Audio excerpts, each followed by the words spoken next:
Bonjour et bienvenue dans la météo du Bitcoin. J'espère que vous allez bien, tandis que le marché a décidé de se réveiller après 2-3 semaines d'ennui. On a été sauvé avec une magnifique poussée du dimanche soir, enfin du dimanche nuit, plus exactement.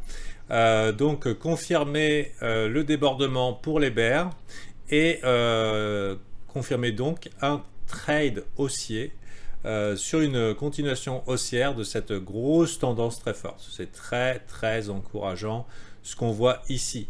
Je décourage dans l'état actuel fortement l'envie de short ça.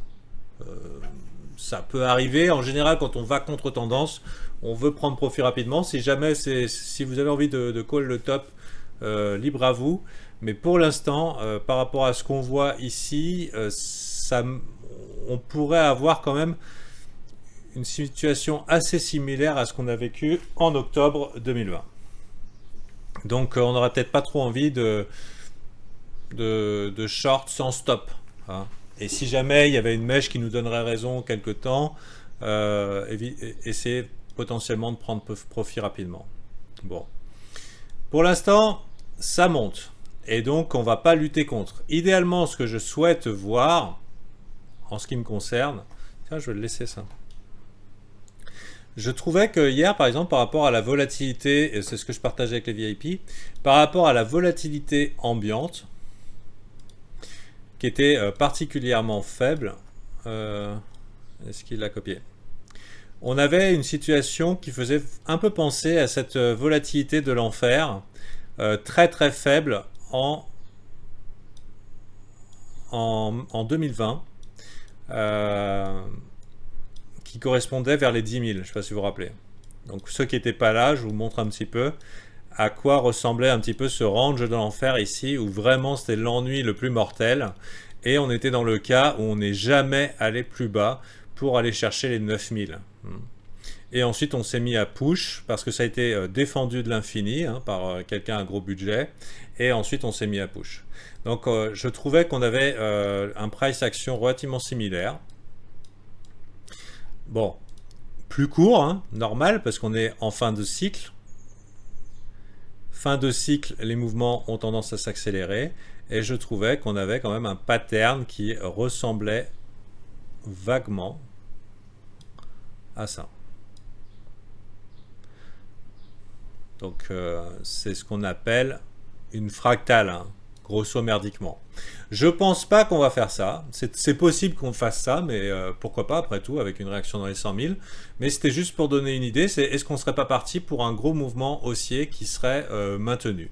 Donc là personnellement, ce que j'ai envie de voir, c'est un mois de novembre ultra bull sur le Bitcoin. Ce que je veux voir, c'est des altes qui saignent par rapport au Bitcoin et ce qui confirmerait un retour à quelque chose genre Bitcoin is king.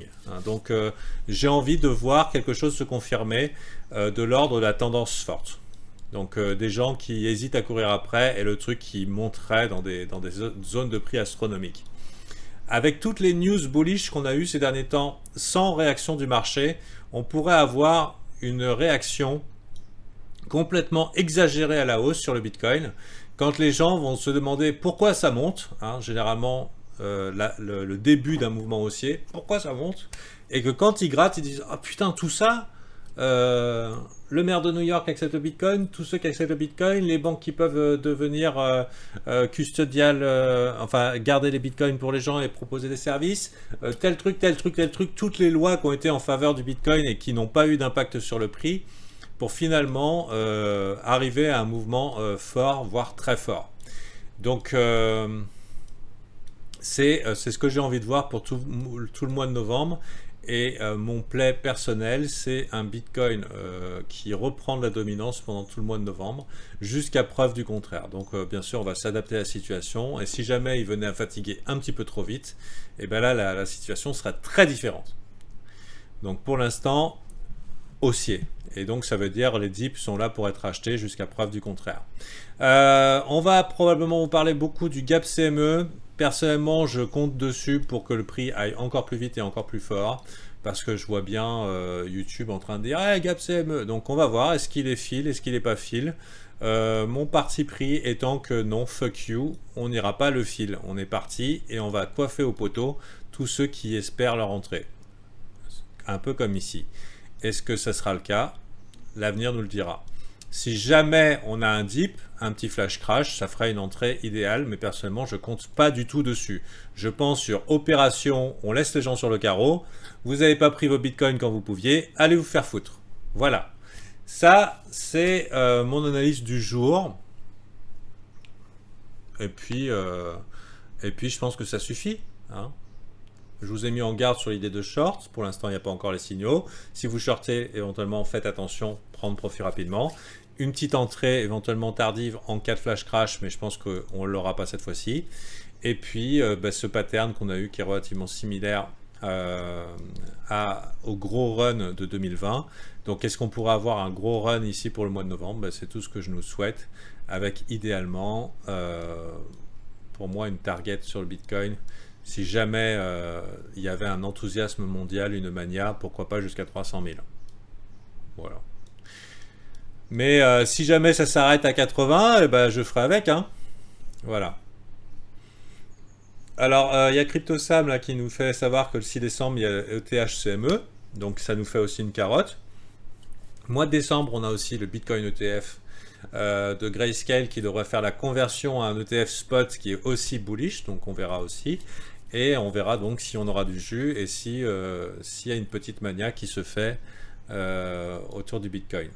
Maintenant qu'on est parti, qu'on a posé ça éventuellement comme support, ça va être dur de l'arrêter. Hein.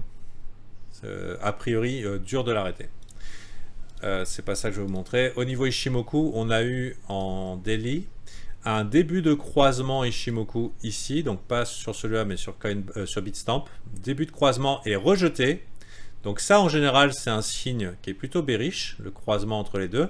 Mais comme vous voyez, paf, immédiatement rebond et en plus Kijun et Tenkan, momentum très fort à la hausse. Donc là c'est bon, on est reparti pour un tour. Normalement en général on veut clôturer ces longues au moment de la fermeture ici. Et là, on a un signe fort d'un momentum fort qui a repris, qui invalide cette idée et qui nous dit non, non, on y va. Donc, super cool. RSI également, très bon. Donc, plutôt bien. Plutôt bien pour l'instant. Réjouissons-nous des beaux jours. Et je pense que malheureusement, alors que je vous ai averti de vérifier votre exposition Bitcoin, avoir l'exposition Bitcoin, c'est ultra important pour ne pas se faire défoncer s'il fait des mouvements forts, et à la hausse et à la baisse. Donc là, a priori, ça sera la hausse. Et la question est valide, que je viens de voir là sur Telegram. Quel est votre pourcentage de Bitcoin dans votre portfolio? Vous pouvez répondre en commentaire. Entre 0 et 25%, 25 et 50%. Je vais laisser un straw poll, vous pourrez mettre. 50 et 75%, 75% et 100%. À mon avis, plus de la moitié, voire 75% des gens ont une allocation inférieure à 25% en Bitcoin, ce qui est extrêmement faible. Et il y a beaucoup de souffrance. Et j'ai bien l'impression qu'on va partir sur un run, cacher ce Bitcoin que je ne saurais voir, avec des gens qui désespèrent de voir leurs altcoins surperformer pendant une période relativement longue. Donc, bonne chance, hein. Vous étiez au courant que c'était bien. Allez, bye.